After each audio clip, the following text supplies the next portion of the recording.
So I wanted to do a review of Star Wars Last Jedi. I just got home a little bit ago, a couple hours ago. This has been an all-day thing, and I'm super tired, and I really don't like recording during the day. Right out of the gate, this will be a spoiler-free review. There will be no spoilers whatsoever. The closest you'll get is, boy, there's a lot to spoil in this film. The movie relies, it's not, it's like Shyamalan did a sci-fi. There's a lot of twists and surprises and jazz like that, a lot of stakes, as I think is evidenced by the last two movies. Once again, no spoilers whatsoever. I'm not going to spoil anything, but at the same time, ever since for fuck's sake, in the last Force Awakens, we saw the planet, I think that was Coruscant, gets blown up, a bunch of people die. In the last film, Rogue One, the entire cast of protagonists die. So your expectation of, well, these are the good guys, they'll all be fine, is kind of gone. I liked, right out of the gate, let me say, I liked this movie. It was a good movie. It was exciting, it was fun, I had a great time with my friends.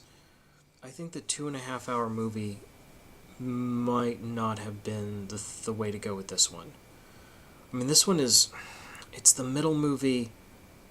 I don't feel like it has a clear thrust. Once again, maybe they're setting up something for the next film, 2019, I guess, but maybe not.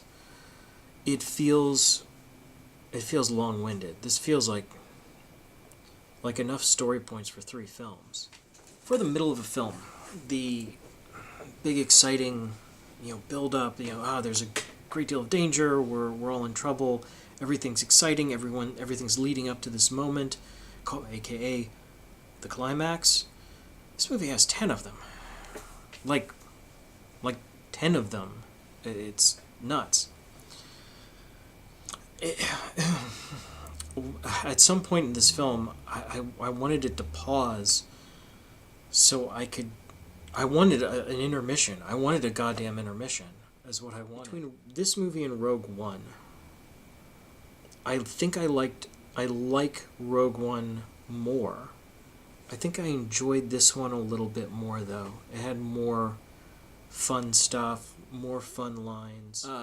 Rogue One, which is almost all new characters, I like the new characters more. In this one, none of the new characters really stood out for me. It's the continuation of the characters, new characters from Force Awakens, and they were fine. The stuff that was fun, Star Wars-y stuff. I think this film was trying to be Empire, the empire of its trilogy, and it's not. Star Wars is not magic. It has space magic in it. It is not magic. It is not some mystical formula for a super movie. The original Star Wars movie, and this is blasphemy for some people, I'm well aware, it's really just not that good. It's a good movie. It's a very good movie. But it's not, it's not the second Godfather movie or anything like that. Or even the first one. It's a fun movie. It has memorable and, very importantly, likable characters, and who go on an adventure, who go on a kind of a weird Buck Rogery sort of adventure, and that's, as near as I could tell, that was the original premise. Like, George Lucas wanted to make Buck Rogers, or Flash Gordon, or something like that. I think it was Flash Gordon. He didn't get the rights to it, or he couldn't, so he made up his own stuff. He added a lot of stuff from World War II footage for some reason, and The Hidden Fortress, I believe, was the movie that he kind of ripped off quite a bit, which was a war movie. So this weird mishmash of stuff he was copying happened to make something the hybrid of it was something very different. And it was fun, and it was good, and it would have come out, it would have been a cool, memorable thing, and that would have been that. And I think it wouldn't have been as well remembered as it was, except the sequel to it just happened to be one of the greatest films ever made. Irving Kershner, ironically, it's the one Lucas had the least influence on. Irving Kershner was the director, and Irving Kershner is a very good director, as it turns out. And Empire was probably, quite possibly, the best film he ever directed, his best work. It was written by two guys, can't remember their name, can't be bothered to look them up, but it was good, excellent writing team, excellent director, at the height of his game.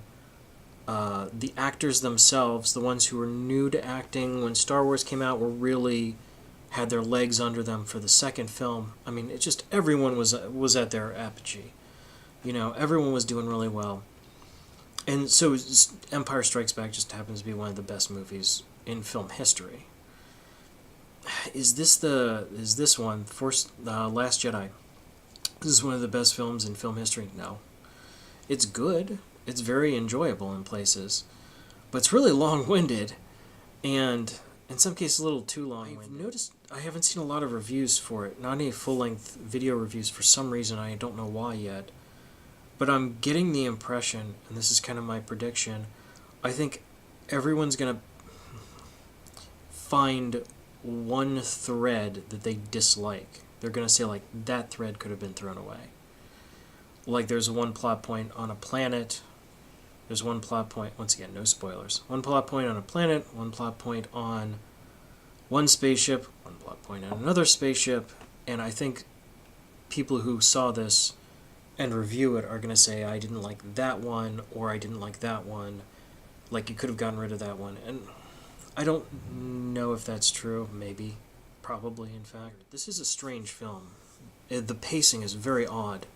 Simply because it builds up to a big finale and then keeps going. I mean, I can think of bad movies. It's Batman vs. Superman comes to mind immediately. There was a big climax, and there was another big climax, with a climactic fight in between.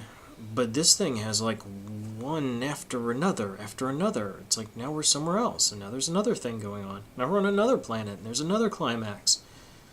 And here's a climax after that climax. It's like, Jesus, Acting-wise, I really like this film. I was perfectly fine with it. I can't think of a single performance where I was like, that sucked.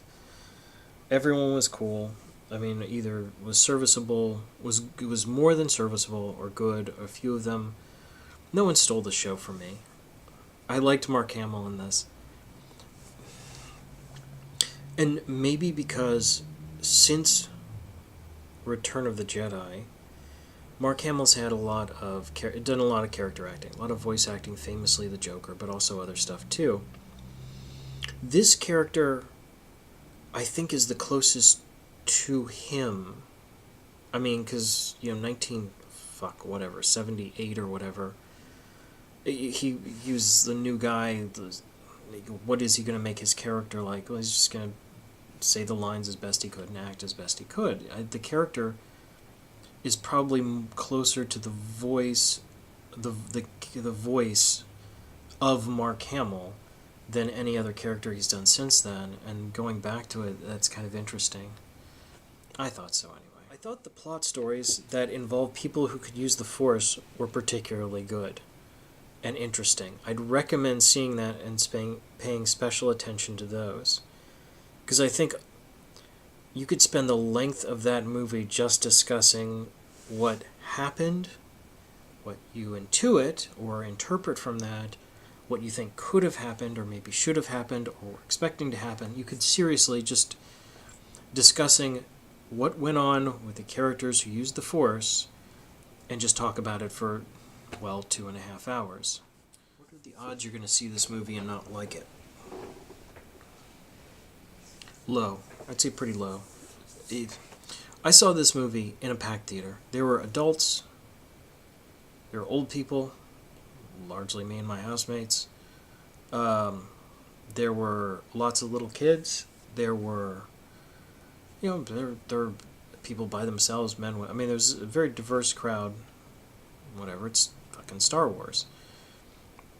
And I got the impression overall people liked it. And length of this movie notwithstanding, there's something in it that everyone's going to pick out and say they liked. It's like someone's going to go, I really like the cute animals, or I really liked this plot line with Kylo Ren, or I really liked this plot line with Finn, John Boyega's character, or I really liked, the Mark Hamill's appearance. There's going to be something someone likes enough to go, hey, I like this enough, and the rest of the film isn't bad. I mean, even if this storyline or that storyline annoyed you, and I'm kind of thinking of a worst case scenario, you're still going to take enough away from the storylines that you liked, you're still going to have the characters you liked, and you're still going to have the elements that you thought were cool or enjoyed. So the odds you'll see it and really just say, hey, this is a waste of my time,